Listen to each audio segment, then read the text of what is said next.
జై తెలంగాణ ఈనాటి ఈ కార్యక్రమానికి నాతో పాటు చేసినటువంటి పెద్దలు మా బీఆర్ఎస్ పార్టీ సిర్పూర్ నియోజకవర్గ కన్వీనర్ మరియు పెద్దలు గౌరవనీయులు ఉద్యమ నాయకులు నేను చిన్నగా ఉన్నప్పటి నుంచి కార్మిక ఉద్యమంలో పాల్పంచుకుంటూ అన్ని చోట్ల కూడా కార్మికుల పక్షాన నుండి నిరంతరం పోరాటంలో నిమగ్నమై ఉన్న వ్యక్తి గౌరవనీయులు పెద్దలు నా తండ్రి సామాన్యులు శ్రీ అంబాల ఓదెల్ గారికి, అదేవిధంగా పెద్దలు సలీం గారికి, ప్రియమిత్రుడు దాసరి నరేందర్ గారికి, ఆవుల రాజ్ కుమార్ గారికి, రాజపాక రాజు గారికి, ఏ సోదరులారా మీకు కొత్తగా దిక్కాల్సిన అవసరం లేదు.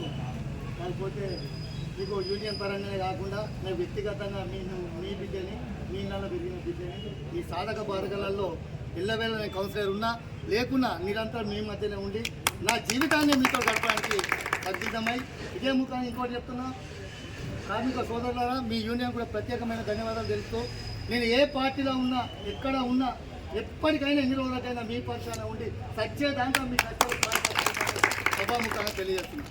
ఇకపోతే మిత్రులారా, మీరు గతంలో మీ పరిస్థితులను మీ ఏజ్ అనేది నేను అక్కడక్కడ పుట్టి అక్కడ పెరిగిన మీకు ఎన్ని నెలల జీతాలు దొరుకుతాయి, ఎన్ని నెలలకు ఎవరింటికాడ ఏంటి పరిస్థితి, మనం ఎట్ట పలుతాం అనేది స్థితిగతులు నాకు తెలుసు. కాబట్టి ఒకరోజు ఉదయం డాక్టర్ ఆర్ఎస్ ప్రవీణ్ కుమార్ గారిని 3 గంటలకు నిద్ర లేవకపోయినా కూడా తట్టి నిద్ర లేపి మీ దగ్గరికి పాలక పథకాలు అయినా వినాలి.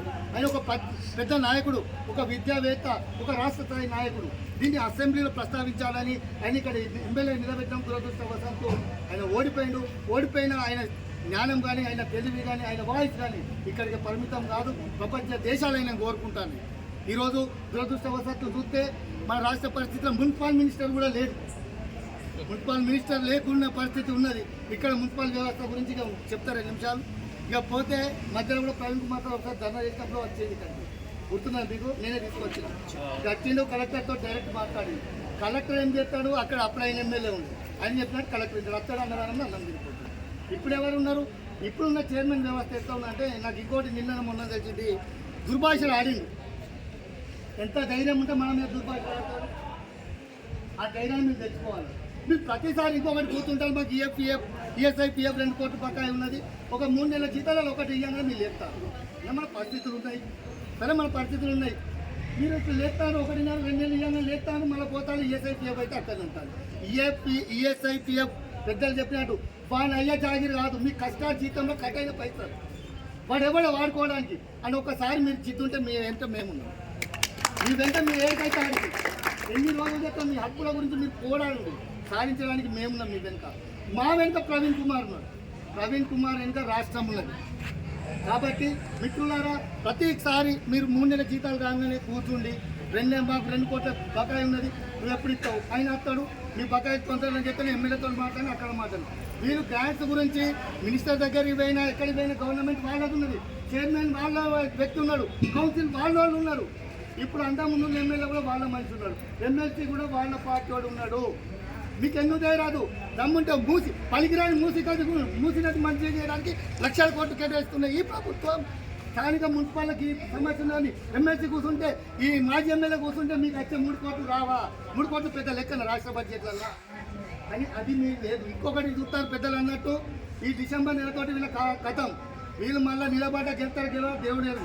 కానీ వాళ్ళు ఎందుకు తాను పొంగనే 3 లక్షలు వేసుకొని పోవాలి. మరి మీరు 176 మందికే ఇస్తలేరు. మీరు 176 మంది కాదు, నేను కౌన్సిలర్ ఉన్నప్పుడైతే మీకు తక్కువ మంది ఉండే, తక్కువ జీతాలు ఉన్నప్పుడే ఇవ్వలేదు. ఇప్పుడు ఇంకా పెరుగుతా పోతే మీకు ఎవరు ఇవ్వాలి? టెక్స్ వసూలు చేయడానికి తిరుగుతారు, మీకు ఇంకో వాడుకుంటాను. ఒకవేళ కార్మికుల పక్షపాతి కౌన్సిల్ అయితే మీకు ఎప్పుడైనా సపోర్ట్ చేసిందా? ఈ కౌన్సిల్ మీకు ఎప్పుడైనా సపోర్ట్ చేసిందా? అదే నేను కౌన్సిలర్ ఉన్నప్పుడు ప్రతి కౌన్సిల్ మీటింగ్లో మీ గురించి కొట్టాడినా లేదా? నేను నిలబడ్డ కింద కూర్చున్నా, మా కార్మికులు నా చేతోళ్ళు వీళ్ళని. కానీ ఈ కౌన్సిల్ అట్లా లేదు. కాబట్టి ఈ ఉద్యమంతో మీ హక్కులు మొత్తం సాధించాలి. మీరు ఏడికైతే ఆయన తెగించుంది, మీరంటే మేమున్నా. నేను వీళ్ళు అందరినీ పట్టుకోవాలంటే ప్రవీణ్ కుమార్ని 4-5 రోజులు తీసుకొచ్చి ప్రవీణ్ సార్ని కూడా ఇక్కడ కూర్చుండబెట్టా. ప్రవీణ్ సార్ కూర్చుంటే ఇంకా ఉద్యమం ఎట్లా ఉంటుందో మీకు తెలియాల్సిన అవసరం లేదు. ఇది బాగుంటుంది. కాబట్టి ఇప్పటికైనా మిత్రులారా దయచేసి చెప్తానా, ఈ దొంగ గవర్నమెంట్ ఉన్నది, ఈ ఎమ్మెల్సీ అల్లనే చేరిండు, దొంగలందరూ అలానే ఉన్నారు. ఈ దొంగలకు భయం పుట్టాలంటే ఈ దొంగలు మీరు ఒత్తిడి చేయడానికి ఉద్యమ కార్యక్రమాలు ఏర్పాటు చేయండి. అన్ని పార్టీలను పిలవండి, మేము మా వంతుగా ఉంటాం, మా సార్ని పిలుస్తాం, ఏడి కైతే ఆడికాయ పర్లేదు. ఒక్కడిని కొడితే అరెస్ట్ చేస్తే కేసులు పెట్టాడు. చంపడగా చంపుతున్నాను, ఒక్కడిని చంపండి. నా ముందు నా ప్రాణం ఇచ్చి తర్వాత మిమ్మల్ని ఉంచుతాను. కానీ మీ హక్కుల గురించి దయచేసి తేపకు దండాలు కూర్చుండి మీరు 4 రోజులు కూర్చుండి 10 రోజులు కూర్చుండి వాడొచ్చి బెదిరితే వీళ్ళకి ఎవరిని తీయడు. తీస్తే మేము ఊరుకుంటామా? మిమ్మల్ని తప్ప వేయకూడతే పని చేయనిస్తామా? మేము మీరే పుట్టినాం, మా తండ్రులు మీరే పుట్టినాం, మా తాత ఇదేవైనా వేయకూడదు చేయడానికి మీరు అనుకుంటే వేయకూడదు వస్తారు తప్ప వేయకూడదు వచ్చే ప్రసక్తే లేదు. మిత్రులారా, మీరు ఏ విధంగా కూడా భయపడకుండా నేను మాత్రం మీకు వేళ్ళు ఉంటా. ఏమైనా తప్పు మాట్లాడితే కూడా క్షమించాలని సభాముఖంగా తెలియజేస్తూ ఈ అవకాశాన్ని ఇచ్చిన మీ అందరూ కూడా ధన్యవాదాలు.